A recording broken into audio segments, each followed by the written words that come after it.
Halo sahabat Teras Mitra, ketemu lagi di TM Share edisi podcast. Sore ini dengan saya Fitri Awadiningsih dari Teras Mitra.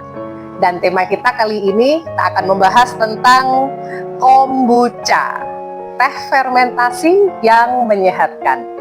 Dan bersama saya sudah ada Mas Bonang. Beliau adalah founder dari Bonds Fabrik, sebuah produsen kombucha yang berbasis di Jogja. Nah, ngomong-ngomong tentang sahabat Teras Mitra, ada yang pernah coba kombucha atau belum? Pastinya udah ya. Ada yang sampai gatok nggak? Gatok itu apa ya? Gatok itu semacam nyandu gitu ya kalau dalam bahasa Jawa gitu ya. Yang pasti kita akan ngobrol seru tentang bagaimana perjalanan Mas Bonang dengan Bonds Fabriknya dari awal sampai kondisi hari ini. Baik, selamat sore Mas Bonang. Sore Mbak Fitri. Apa kabar? Selamat sore semuanya, alhamdulillah baik. Oke, sahabat Teras Mitra, terima kasih ya Mas Bonang sore ini sudah menyempatkan untuk ngobrol dengan kami di sela jadwal yang luar biasa. Wah, biasa. Selain keliling Jogja juga keliling ke kota-kota yang lain karena dengar-dengar ini ada ekspansi gitu ya dari Bonds Fabrik ini. Mengupayakan kayak gitu Mbak Fitri. Baik. Jadi gini, buat membuka gitu ya, mungkin saya ingin tanya langsung ke Mas Bonang. Gimana sih awal mula Mas Bonang mendirikan atau membuat Bonds Fabrik ini? Apakah ujuk-ujuk beride pengen bikin bikin kombucha dan menjualnya, atau ada proses di belakang itu hingga kayaknya kombucha aja deh yang akan aku kerjakan? Gagasan dari awalnya kenapa bikin akhirnya kombucha akhirnya itu dulu kan sebelumnya saya bekerja yang non konvensional ya, ke ranah digital waktu itu kala itu ya.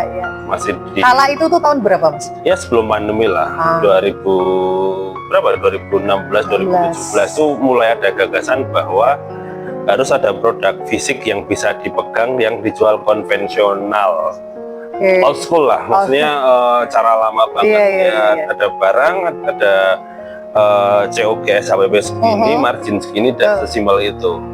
Itu yang saya sematkan di awal tuh seperti itu. Terus akhirnya waktu itu kepikiran bikin arti di ready to drink. Berawal dari kopi cold brew, dulu jenengan juga sempat coba juga. Saya dulu salah satu pernah nyoba gitu ya. Belum rutin jajan, tapi masih pernah nyoba. Mulai dari arti di kita R&D segala macam, ready to drink kita riset development segala macam, akhirnya ada nemu satu minuman nih dikenalkan namanya kombucha. Pas saya coba, ini fermentasi pasti ada alkoholnya, ada kayak gitu. Terus berarti pas rata-rata kombucha pada kala itu adalah kombuchanya kan nyegerak banget Mbak Fitri. Iya betul. Yang aku bisa bilang, aku mendefinisikan lebih enak disebut hard kombucha lah. Nah, dan rata-rata yang hard kombucha ini marketnya cukup niche dan mengerucut banget, sedikit banget. Terus dari sisi first impression orang yang pertama kali nyoba yang kombucha galak seperti itu tuh mereka tidak akan balik lagi minum kombucha.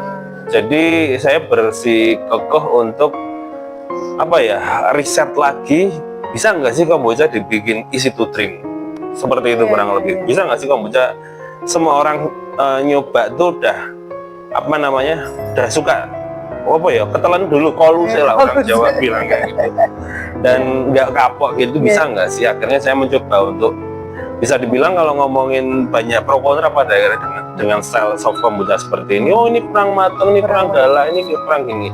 Tapi orang bisa menerima dengan kondisi kombucha yang soft kombucha seperti ini, kurang lebih kayak gitu. Dan kala itu seperti itu, yang penting nemu itu keywordnya itu dulu, visionnya itu dulu saya sematkan, harus semua orang harus bisa minum kombucha, titik. Dan habis itu saya mulai riset dari yang basic dulu sampai rasa-rasa yang di depan ini. Dan yang terjadi adalah ternyata market mulai cukup menerima. Nah, terus itu kan 2018 mulai riset seperti itu.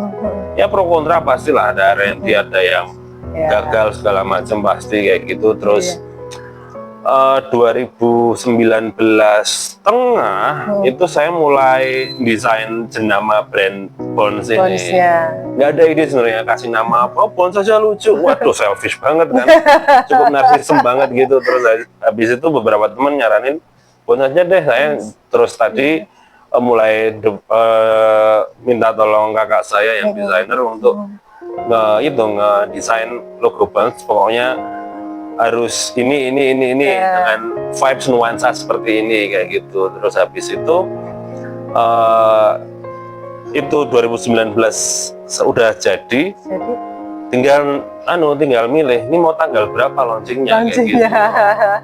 Terus saking kala itu masih kerja di industri digital kan pada waktu itu, masih samben ya berarti masih samben waktu itu side project ini posisi. Itu posisinya tinggal cari tanggal yang cantik apa kayak gitu.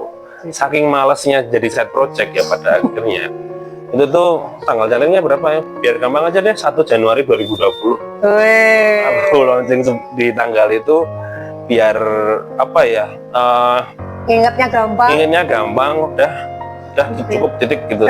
Jadi istilahnya semales itu untuk side project kala itu. Terus pas pandemi semua orang harus dengan segala isolasi mandiri lah segala macam, tiba-tiba langsung senyap gitu. Alhamdulillah kami pas pandemi itu mulai agak naik malah ya, karena orang-orang pada ngebeli yang hashtag di rumah aja lah, support UMKM kayak gitu. Kita terbawa momentum itu pada akhirnya. Ya udah, habis itu cukup naik daun, terus melihat growth salesnya kok ini cukup oke. Ya aku bilang ini aku confident untuk lanjut hidup untuk dari ini kayak gitu. Akhirnya dengan bosku kan waktu itu di industri digital masih di tim marketing kan, si atasanku CMO ku langsung tak tembak, om gini bla bla bla, kondisinya kayak gini, gas, lanjut, tak dukung. Tapi feel free dirimu kalau mau butuh brainstorming, aku siap bantu kayak gitu. Terus ya udah, habis itu lanjut sampai sekarang kurang lebih seperti itu. Dari botol terus kaleng, itu mungkin ya selama pandemi lah. Jadi dari literan, botol kaca, botol plastik kecil, terus kaleng itu ya pandemi itu. Prosesnya ya. Terus habis itu Mbak Fitri, makin kesini kan dinamikanya makin luar biasa ya. Yo Jogja kan kecil, sikut-sikutan pasti. Aku nggak tahu Jogja atau luar Jogja, tiba-tiba sempat beberapa kali dapat chat gitu, entah di WhatsApp, entah di Tokopedia. Aku nyebut e-commerce apa ya? Soalnya di e-commerce itu nyebut chat, udah BPOM belum, udah halal belum kayak gitu. Akhirnya 2022 dan 2023 kami upayakan untuk mendapatkan sertifikasi halal MUI bersama dengan sertifikasi izin edar BPOM. Wah, gitu. Jadi udah halal juga ya Mas? Yes, udah, mungkin ada dapetin sertifikasi halal MUI juga, kurang lebih seperti itu. Karena mungkin bagi teman-teman yang peduli ya dengan minuman yang akan dikonsumsi, jaminan bahwa minuman fermentasi ini halal jadi sesuatu yang krusial gitu ya. Mungkin ini yang menjadikan Mas Bonang dan dengan Bonds-nya ini merasa perlu untuk mencari sertifikasi halal gitu ya. Kalau standar halal sendiri sih, karena fermentasi dibilang ada alkohol dan semuanya, standarnya sampai seberapa sih Mas? Kalau based on fatwanya MUI tahun 2018, fatwa nomor 10 di tahun 2018 itu ada beberapa poin menjelaskan tentang yang nomor 10 itu menjelaskan tentang hukum minuman fermentasi di fatwa MUI itu kayak gimana. Akhirnya tercetuskan untuk minuman beralkohol yang mengandung alkohol, kalau kadar alkoholnya 0,5%, 0,5 ya, 0,5% itu nggak bisa dibilang halal. Oh, 0,5 batasnya ya. itu nggak bisa dibilang halal. Oh, Jadi harus di bawah di itu jauh. bawah itu jauh. Jadi kami Wow. berusaha mengupayakan untuk R&D gimana caranya si kombucha ini bisa kadar alkoholnya turun di bawah itu. Alhamdulillah sudah kita riset, kita tes di UGM segala macam, kita ajukan ke MUI segala macam, ke sekarang kan BPJPH ya. Iya, iya, namanya Terus habis berarti. itu masih MUI juga masih ada ikutan juga. Kita ngajuin di 2 itu, akhirnya kami sudah tersertifikasi di sana. Wih, keren. Kurang lebih seperti Jadi itu. ini selain kombuchanya Bonds ini teh fermentasi yang menyehatkan dan halal, sudah certified halal. Jadi jangan ragu-ragu kalau kapan-kapan teman-teman mau jajan. Monggo. Jangan langsung bakulan gitu. Mas, kalau misalnya, jadi kalau misalnya dalam proses mempertahankan itu juga ya, mempertahankan kualitas dan kadar alkohol itu, ada sistem tertentu atau ada alat ukur atau apa ya kalau yang dipakai oleh Pada akhirnya sih Mbak Fitri, lebih ke SOP. Jadi kita tetap harus mempertahankan konsistensi dari proses sampai titik itu harus sama dulu, dan pasti akan insya Allah akan di bawah kadar itu 0,5% kayak gitu. Seperti itu macam-macam. Betul, karena kalau misalnya teman-teman ini juga secara pasar juga semakin luas, jadi standar itu mesti dijaga gitu ya. Rasa, kadar ini tadi karena ada sertifikasi halal juga yang harus dijaga gitu ya. Nah, kalau misalnya jadi kalau untuk menjaga itu setiap kali panen dalam satu batch kayak gitu harus dites terus gitu Mas, berarti? Kurang lebih seperti itu sih, kayak gitu. Ya, ada tesnya ya untuk menjaga. Nah, kalau misalnya sekarang nih dari Bonds Fabrik ini kan sudah ada 6 varian rasa ya. Awalnya menentukan mau rasa stroberi, kemudian bunga telang, sirsak, dan ginger, ada kawista juga. Itu awalnya gimana Mas? Testernya kok nggak nyoba? Apa ya? Apakah akan ada muncul varian yang lain atau mau bertahan di ini? Sementara kita 6 dulu ya, karena kami sadar, saya sendiri sebagai ya pengambu ini sadar bahwa ternyata kalau untuk produk seperti ini yang level UMKM seperti kami ini, dimana kalau kebanyakan varian atau kebanyakan SKU itu pasti akan jadi bumerang, membingungkan juga. Satu, potensial membingungkan di end user customer-nya.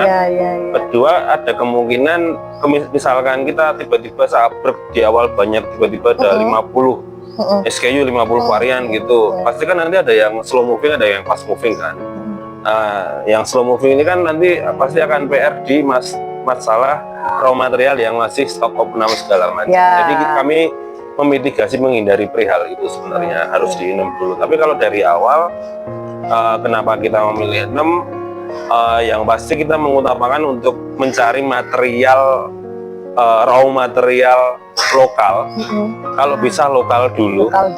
Terutama kan kawista lokal banget lah. Jahe apalagi lokal banget. Di sekitaran Jogja masih bisa didapetin.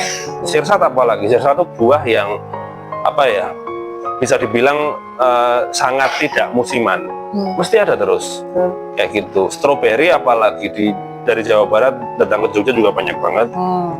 Terus apalagi ya, telang hampir setiap hari bisa dipanen. Daun mint stok ada terus kayak gitu, yang lokal gitu. Buah nanas, buah naga juga gitu, sama aja. Jadi kami mengupayakan untuk gimana caranya menggunakan raw material, bahan baku mentah, kering atau mentah lah, yaitu bisa produksi lokal di sini. Ya kita paling enggak untuk mendapatkan dari sisi kanan kiri tempat produksi kita tuh masih terjangkau lah kayak gitu. Oke. Sip. Gitu. Baik. Kalau untuk kalau selama ini kan tadi diceritakan mulai naik justru saat di pandemi. Gitu. Yeah. Kalau pasca pandemi sudah semakin baik nih kondisinya kita, masih ada apa namanya ya, pola konsumsi yang berbeda nggak? Semakin naikkah atau sekarang mulai muncul kompetitor atau seperti apa? Ya pasti banyak brewery baru bermunculan, iya. Brand baru bermunculan, iya. Cuma yang kami titik beratkan di sini adalah kalau ngomongin dari bahasa marketingnya, kami ingin jadi pembeda di brand positioning pada akhirnya. Nah, pada akhirnya kan kombucha yang kita dengar semua ini sekarang saat ini adalah kombucha adalah minuman kesehatan, teknik fermentasi, probiotik, ada alkoholnya tapi itu masih bagus buat kesehatan segala macam. Konteksnya minuman kesehatan. Jadi kan pada akhirnya itu juga menurutku sih plus minus ya kalau mengeklaim minuman kesehatan. Tapi di sini saya mendesain Bonds ini menjadi untuk gimana caranya kami kalau perusahaan marketing edukasi digital marketing product knowledge harus harus menjelaskan secara kombucha itu apa, kombucha itu apa. Jadi orang udah harus tahu dulu kombucha itu apa. Kalau itu sudah mulai teredukasi dan mereka sudah mulai coba bikin, terus benchmark tempat kami yang rasanya cukup soft bisa diterima,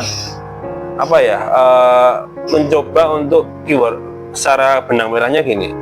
Saya ingin menjadi pembeda, lebih tepatnya untuk menjadi minuman leisure drink ya, tapi yang menyehatkan karena itu kombucha. Jadi kombucha yang diset sebagai leisure drink itu tadi, jadi easy to drink segala macam. Maksudnya kombucha kami di food pairing dengan segala genre style masakan apapun, mau Indonesia, mau sesimpel camilan, mau Eropa, US, Western gitu, atau Chinese food ini masih masuk untuk di food pairing. Jadi kami memposisikan diri untuk di arah situ sebenarnya kayak gitu. Makanya kami berkutatnya mengupayakannya di F&B kayak gitu. Kurang lebih seperti itu. Saya sudah menemukan Bonds ini di banyak tempat gitu ya, tempat makan di Jogja kebetulan juga. Jadi memang tadi bukan kombucha sebagai minuman kesehatan yang mau di highlight oleh Bonds, tapi dia sebagai leisure drinknya yang kemudian bisa di pairing dengan hampir semua makanan gitu ya. Kurang lebih seperti itu. Nah, kalau untuk apakah perlu ada effort atau edukasi atau campaign khusus tentang persepsi masyarakat tentang kombucha yang minuman kesehatan dan bagaimana Bonds memposisikan diri sebagai leisure drink, itu perlu ada campaign khusus nggak atau hal khusus nggak selama ini? Yang kami lakukan sih ya mungkin mulai 2024 kemarin tengah 2024 saya pribadi mulai coba rajin bikin konten di Bonds, di akun kombuchanya Bonds pada akhirnya meningkatkan level curiosity-nya para orang-orang yang nonton konten-konten kami. Itu at least meningkat gitu loh. Jadi engagement-nya oke. Ya ketika memproduce konten yang bisa dibilang soft selling ya, hampir semua kontennya Bonds itu sangat-sangat soft selling banget. Cuma kita nampani driver lah, nampani juru antar lah kayak gitu. Terus ada customer datang ya kita berusaha untuk hospitality dengan baik kayak gitu. Pada akhirnya konten-konten yang natural tuh kita tetap let it flow aja sih Mbak Fitri. Let it flow untuk memproduce konten yang secara soft selling dan nggak langsung itu tersematkan di pikiran orang-orang untuk tahu bahwa kombucha itu apa. Di luar nanti lead sales nanti beli ya harus. PR-nya untuk semua brewery kombucha di Indonesia saya yakin pasti masih sangat panjang karena harus mengedukasi produk knowledge kombucha itu apa? Dah itu. Kombucha adalah minuman teh fermentasi yang dia punya banyak benefit kurang lebih seperti itu. Oke. Gitu Mbak Fitri. Baik, jadi memang sosial media jadi satu platform penting gitu ya, bagi Bond sendiri. Nah, kalau di antara platform-platform sosial media yang selama ini digunakan oleh Bonds, menurut Mas Bonang, mana sih yang paling efektif? Semuanya harus dicoba pada akhirnya ya. Kalau kami saat ini tetap bergeraknya di Instagram sama TikTok aja sih. Jadi dua-duanya masih harus dijalankan. Yang nggak tahu hasilnya apa, pokoknya mencoba untuk keduanya tuh konsisten, setiap hari harus ada satu postingan kayak gitu. Ya apapun kontennya, misalkan sesimpel daily activity di tempat kami, atau kita kemarin kayak ada event bukan budaya Tionghoa di Ketanda, atau apa ya, atau saya coba visit ke F&B mana yang pasang kombucha kami, itu untuk saya kontenkan juga kayak gitu juga ya. Jadi apa ya, siap F&B mana atau toko mana yang ambil kombucha kami, secara tidak langsung kontra prestasinya adalah kami mencoba untuk memblow up juga, bahwa ini ada kombucha kami ada di toko ini, ada di resto ini profilingnya kayak gini, makanannya ini yang paling best seller, ntar ada kombucha kita juga. Kalau kesini aku rekomendasiin bikin beli menu ini sama plus kombucha kita gitu. Jadi kontra prestasinya lebih ke perihal itu aja sih, saling share engagement kayak gitu kurang lebih. Juga sama kayak keputusan untuk fokusnya di Instagram dan TikTok, apakah memang karena segmen marketnya banyak di situ dan bukan di Facebook misalnya yang mungkin lebih nature atau bagaimana? Facebook ya makin kesini eranya mungkin di umur 35 ke atas pada akhirnya ya. Padahal usernya lebih banyak. Usernya sementara saat ini tetap banyak di Instagram sama TikTok. Lebih muda ya. Mostly late milenial sama early Gen Z itu pada di situ juga, pada korupsi terhadap kombucha kami di situ. Dan bahkan sekarang kan era-era yang mungkin generasi milenial awal-awal yang lahir di tahun 80-an atau generasi X di awal-awal, bahkan boomer juga udah mulai mainan TikTok juga kan. Pada akhirnya orang-orang dapat mulai scroll segala macam, itu juga mulai curiosity terhadap kombucha juga pada akhirnya, salah satunya kombucha kami. Gitu. Oke. Kalau misalnya kita mundur ke belakang tadi untuk sertifikasi ya. Untuk sertifikasi itu kalau dari prosesnya itu kan BPOM dan halal kan dua-dua mesti jalan. Kalau menurut Mas Bonang, mana duluan sih kalau misalnya harus memilih antara BPOM atau halal? Kalau bisa paralel. Bisa paralel. Jadi pengurusannya itu seperti apa Mas? Pengurusannya susah. Oh iya susah. Tapi bisa. Susah. Ya, kalau BPOM tuh kalau ditanya gampang mana halal sama BPOM, halal sih. Halal lebih mudah. Halal lebih mudah, dokumennya nggak terlalu banyak. Tapi deg-degan juga misalkan tiba-tiba nggak keterima atau apa gitu. Tapi alhamdulillah kami setiap kali pengajuan itu keterima kayak gitu. Ada lembaga khusus yang pertama kali harus dihubungi siapa dulu? Kalau BPOM tuh kami sekarang awalnya kami langsung kontak ke BPOM Jogja ya. BPOM Jogja. Diarahin gini.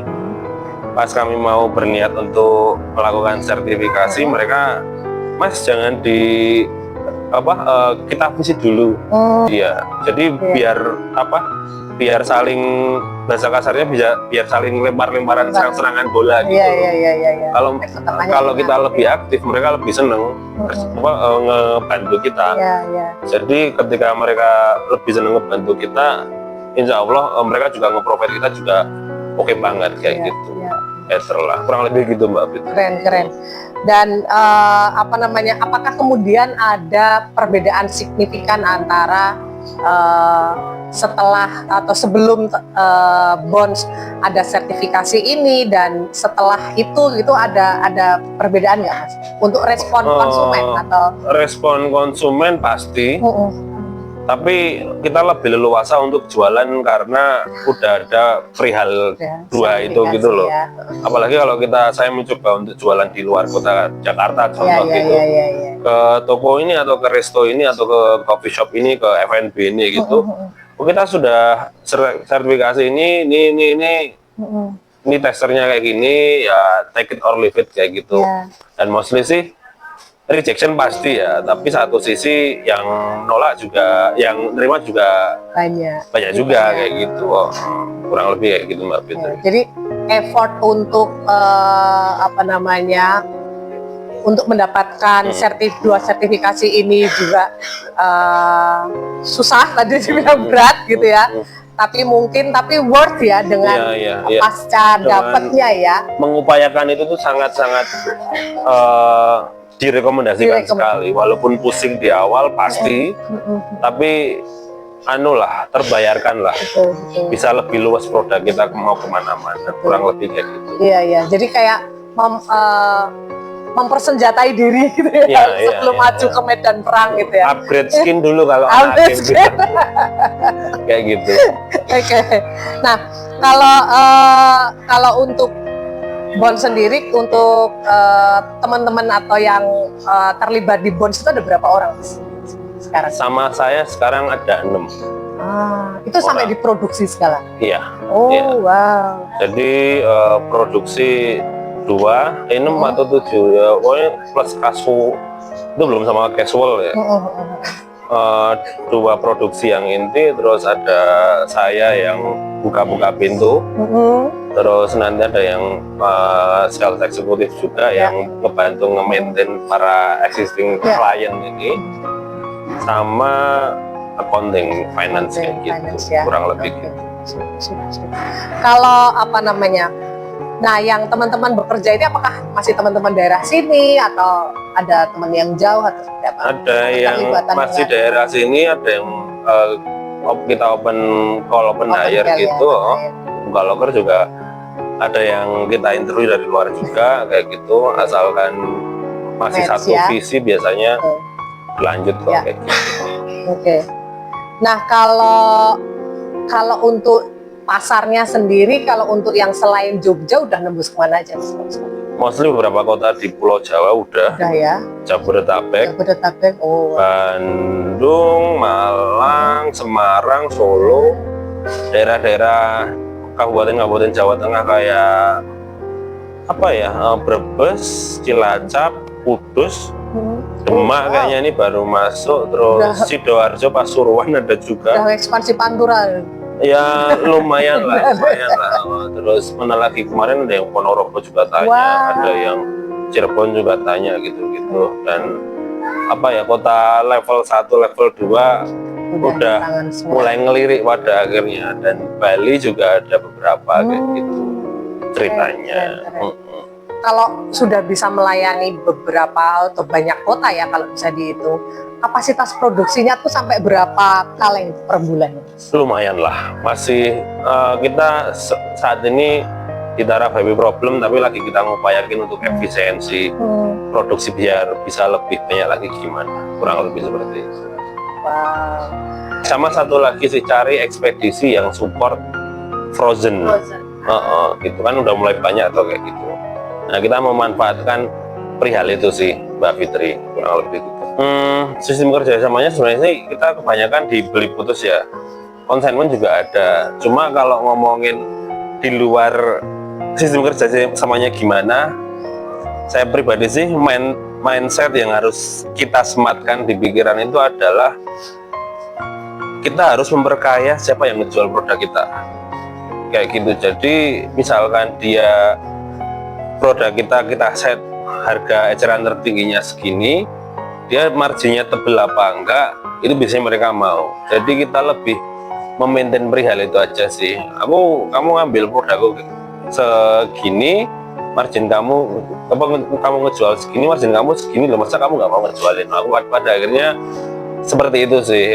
Dan biasanya kalau udah mulai tergiur perihal nominal itu biasanya pada mau, karena balik lagi kan tetap harus, mereka juga harus cari yang menguntungkan juga kan ya. Balik lagi sebelum menentukan mindset, sebelum menentukan mau beli putus atau konsignment, harus menentukan itu dulu, kira-kira ini kita bisa memperkaya yang yang ngejualin produk kita nggak sih, kayak gitu. Itu berlaku dimanapun pada akhirnya kurang lebih gitu. Tapi ada minimal nggak sehingga misalnya si reseller ini untuk bisa mendapatkan net price-nya itu ya paling nggak kamu harus beli sekian. Yes, kita ada MOQ-nya, ada minimum of quality-nya juga kayak gitu, kurang lebih. Biar sampai berapa Mas?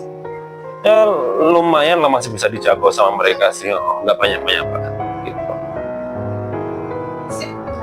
Jadi teman-teman kalau misalnya ada tempat F&B atau cafe atau apa yang tertarik gitu ya, mungkin bisa kontak Mas Bonang untuk kerjasama bagaimana kita Siap. yang gitu ya. Nah, kalau sepanjang perjalanan dari sebelum pandemi 2017 itu sampai sekarang, pasti sudah banyak cerita ya Mas ya, dalam menjalankan produksi. Ada bisa sharing nggak Mas cerita paling mantep gitu dalam Mas Bonang mengusahakan si Bondsnya ini? Harus memilih Apa ya paling nancep apa ya? Itu sih tetap harus berniat untuk mengupayakan aja sih, tetap itu paling ya, mungkin terlihat menye-menye pada akhirnya, tapi kalau misalkan kita untuk konsisten di perihal itu, melakukan itu tiap hari, repetitif tiap hari, dan pasti kan ada hal-hal kayak kebosanan, bosen, terus oh ini belum ketok duitnya gitu. Jangan pikirin itu dulu, yang pasti harus tetap konsisten untuk ini bisa sampai di titik ini dulu sih, kurang lebih seperti itu. Dan kalau dari saya pribadi,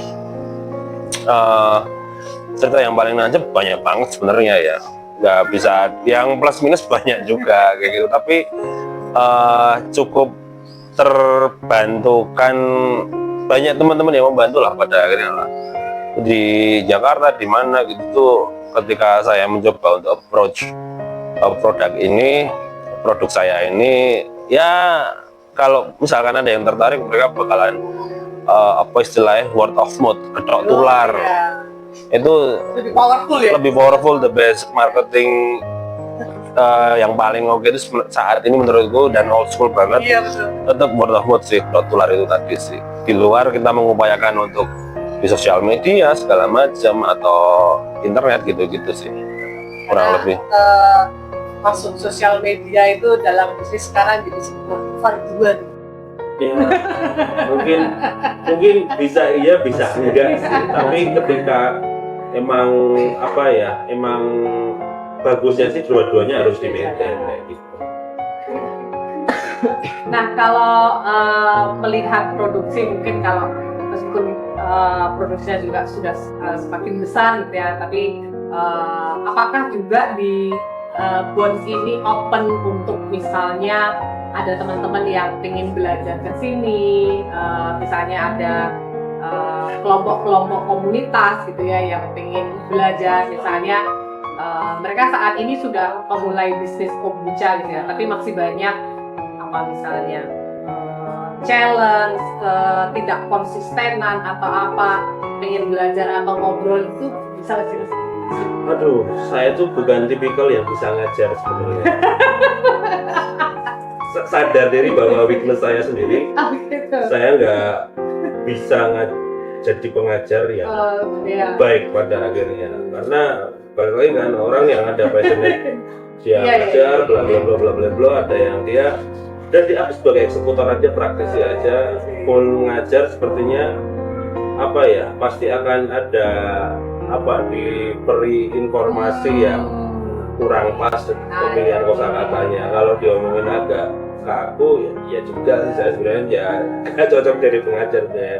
Tapi kalau ngomongin belajar apa gimana, masalahnya itu apa yang teman-teman pelajar, yang teman-teman rasakan di komputer kami ini, itu saya belajarnya dari internet masalahnya. Jadi daripada justru malah dari internet ya. Jadi daripada Misalkan, tanya belajar sama saya di internetnya lebih banyak kayak lebih gitu. banyak. Sama aja Trial sebenarnya. dari sana ya. Nah, kalau belajarnya dari internet itu berapa lama sih kemarin Mas Bonang menemukan sampai ini yang resepku tuh ini klik setelah berapa lama tuh Mbak? Lama Ya? Tapi Lama. sebelum sampai klik itu sudah dijual dulu atau setelah dijual itu ada perbaikan atau dua-duanya. Ada yang saya confident untuk langsung jual. Ada yang ketika dijual dapat input ya coba saya catat. Terus balik lagi sih, kalau misalkan mau bikin sampling sesuatu tetap harus test market.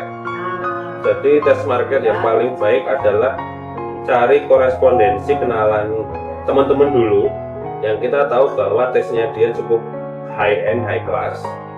Dia kalau saya sih test market harus kebanyakan harus cewek dulu. Yang dia lidahnya cukup ini bisa dibilang gitu. Dia punya tes high end, punya personal branding ya, punya profil background dia tuh ini yang cukup high end. Nah, standarnya saya lebih ngejar ke orang-orang yang seperti itu sih.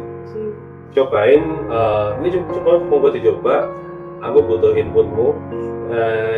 Maksudnya enak bilang enak, nggak enak bilang nggak enak. Misalkan enak yang diimprove apa, kalau misalkan nggak enak yang bikin nggak enak, nuansa kayak gimana kayak gitu. Jadi saya lebih balik lagi trial and error terus sampai harus titik fixnya gimana. Yang pasti tetap sebelum kita launching harus harus test market dulu lah. Kalau saya kan mendingan dengerin orang ngomong dulu, komentar orang ngomong. Ada juga yang beberapa artisan tuh ya ini stylenya kok kamu take it or leave it, pada akhirnya seperti itu kan ya, kayak gini bisa terima bisa enggak gitu. Ada yang kayak gitu juga, tapi kan balik lagi ya, saya kok lebih memilih better seperti itu tadi.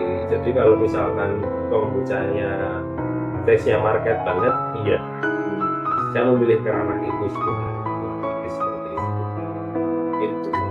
Ya. Oke. Kalau untuk rencana ke depan gitu ya. Kalau misalnya sampai sudah ada permintaan sampai ke luar negeri gitu nggak? Atau sudah pernah coba? Ada yang menanyakan. Ya. Tapi yang pasti gini, secara garis besar planning untuk scale up pasti. Caranya gimana nggak tahu lah. Tapi yang pasti kami udah grupnya udah cukup lumayan lah di rumah ini. Tapi sepertinya ini udah di titik having problem. Cuma ya harus entah gimana harus scale up. Satu itu, kedua yang pasti sih lebih enak maraton ketimbang sprint. Jadi kita harus manage-nya harus lebih jauh, tapi nggak terlalu jor-jorannya kayak gitu. Jadi itu sih, hidup itu lebih maraton, endurance bukan sprint ya. Kayak gitu. Kalau Mas Bonang bisa kasih saran gitu ya untuk teman-teman yang mungkin baru memulai bisnis minuman fermentasi atau tadi mungkin leisure drink yang jadi highlight si Bones ini, apa ya Mas yang bisa disarankan yang baru mau mulai mainan kombucha atau leisure drink ini? Listen or customer lah. Kita harus sering-sering banyak dengerin orang-orang input ngomongin produk kita kayak gitu. Jadi plus minus harus kita catat. Ya perkara mau kita perbaikin apa enggak itu nanti bisa yang possible perbaikin, yang nggak possible diperbaikin masih butuh agak nanti mungkin nabung dulu gitu important aja. tapi nggak urgent gitu ya. gitu Mbak Fitri. Dan aku pribadi sih mendingan di apa ya bahasa istilah wong Jawa sama dia aja kayak gitu. Oke, untuk penutup nih, apa harapan Mas Puna ke depan untuk Bon sendiri dan juga untuk industri fermentasi nih di Indonesia yang pastinya semakin lama pasti akan semakin banyak pemain. Apa ya? Pada akhirnya kalau ngomongin di internal, saya berharapnya sih orang-orang yang berkecimpung di Bon sini sejahtera melalui kendaraan ini. Satu itu kalau ngomongin secara holistik industri minuman fermentasi terutama kombucha, ya pada akhirnya harapan semuanya sih goals yang sedang masih kami lakukan saat ini adalah tetap harus produk knowledge bahwa kombucha tuh ini benefitnya ini, itu harus nggak boleh capek untuk menyampaikan itu pada akhirnya. Dan satu sisi ketika kita sudah menyampaikan perihal itu berulang-ulang, pasti kan orang akan repetitif dengar oh ya udah ini udah semakin nancep gitu ya, semakin nancep. Awareness orang terhadap kombucha terutama minuman fermentasi itu juga semakin common. Itu aja sih harapan kita pada akhirnya gitu jawabannya Mbak.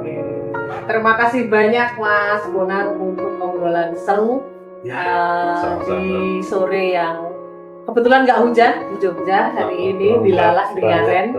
Keren ini.